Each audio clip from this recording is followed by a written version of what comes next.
Welcome back to another video. This time we're doing the final drive or gear oil change, which is in there. What are we going to need? Okay, first of all, oil pan to catch the discarded oil. New oil, 4-stroke 10W30 MB is what the manual asks for. Other people say they put gearbox oil in. You do what you want, but this is what the manual says, and Honda, in my opinion, knows best.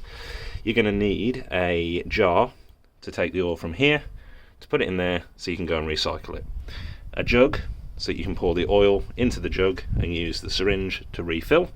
And you're going to need a socket set with an extension bar, because it's quite difficult to access, and a 12mm socket on the end. Okay, let's go. Right then, so we've got our drain bolt, our refill bolt, sorry, and our drain bolt. So first thing I'm going to do is I'm going to crack off the drain bolt. There we go.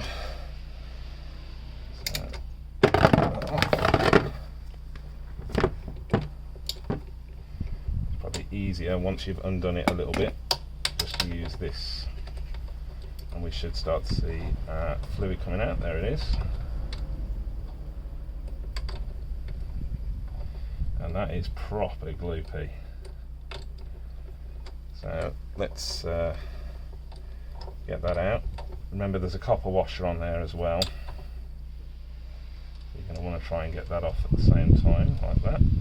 And there is the gearbox oil coming out. That is the bolt.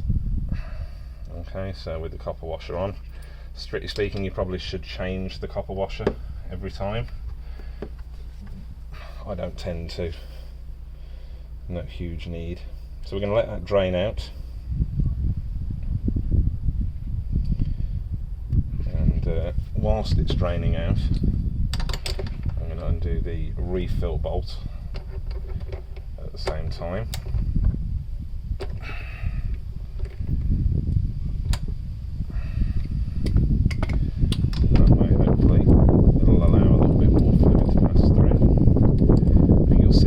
In these bolts now, one is very small and short, and one is longer,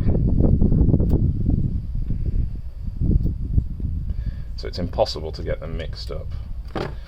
Okay, so that's the drain bolt and that is the refill bolt, so you can't get those mixed up. Both got copper washers on as well. Okay, so obviously we can see that it's draining out from the scooter. If you want to, you can probably rotate the wheel a little bit. It'll probably force a bit more oil through the gears, possibly even tilt the bike slightly.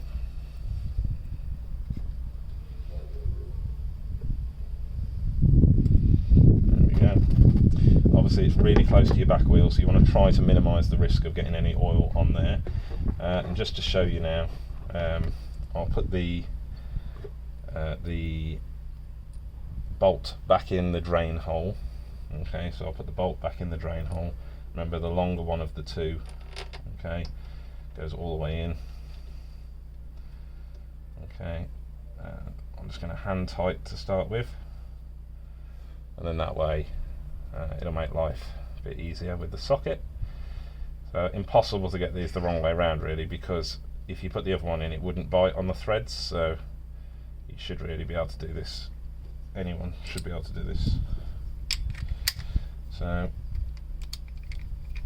pop it in. Torque setting is about, I think it's about 11 or 12. It's really low, so I'm just going to go hand tight and a little bit. I don't want to crush the washer too much, but equally I don't want it to leak. Right, so now that that is there, we can see that this is disgusting, like genuinely.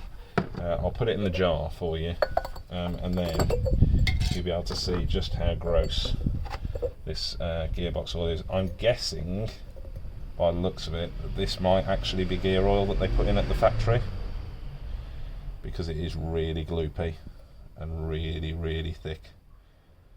So maybe it's like some type of gearbox oil. There are a few little shards of metal in it as well, but just to give you an idea of the colour, hopefully you can see that it is proper manky when you consider that that's new oil.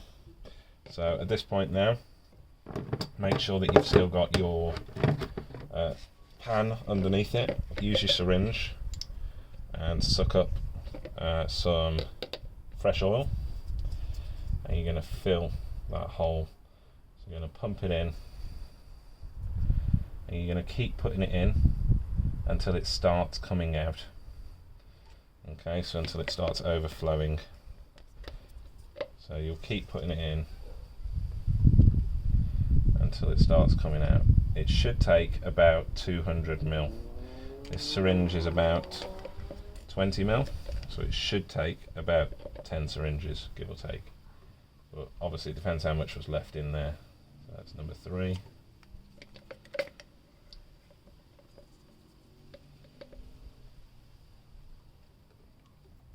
Number 4.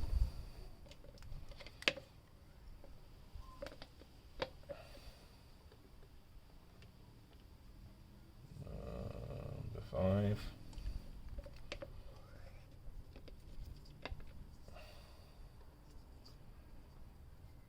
Number 6.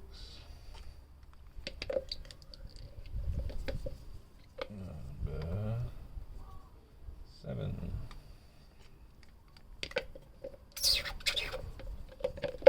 Bit more oil.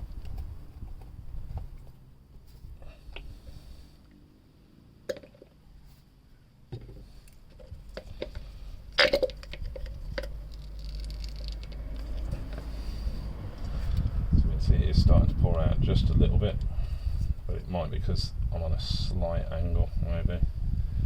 Let's have a look. Yep, so there we go. So there's enough oil in there at that point.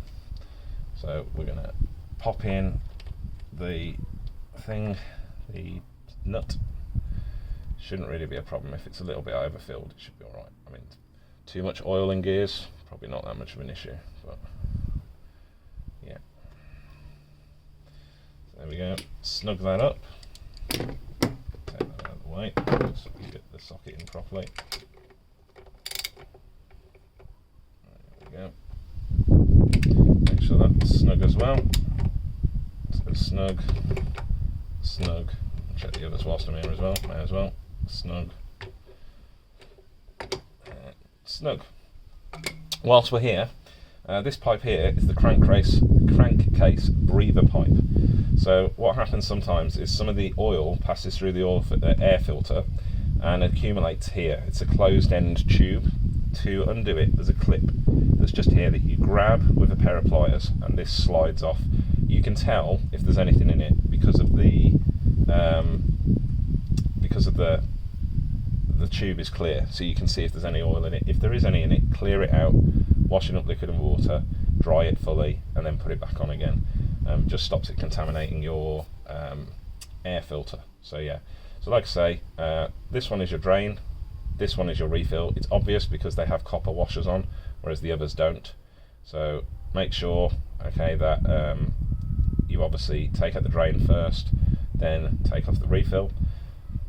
Make sure it's all fully drained. Catch that nasty manky oil, this thing, in the jar or tub or whatever you're going to use. Tighten it back up. Again, don't over tighten, just snug is fine. And then the same for the refill one once you've used a syringe to put all the oil back in. Hope that's helped. Don't forget to like, comment and subscribe. I'm now at over 360 subscribers, so I really appreciate it. And yeah, if you want to know any more or any video suggestions, drop it in the comments. Bye for now.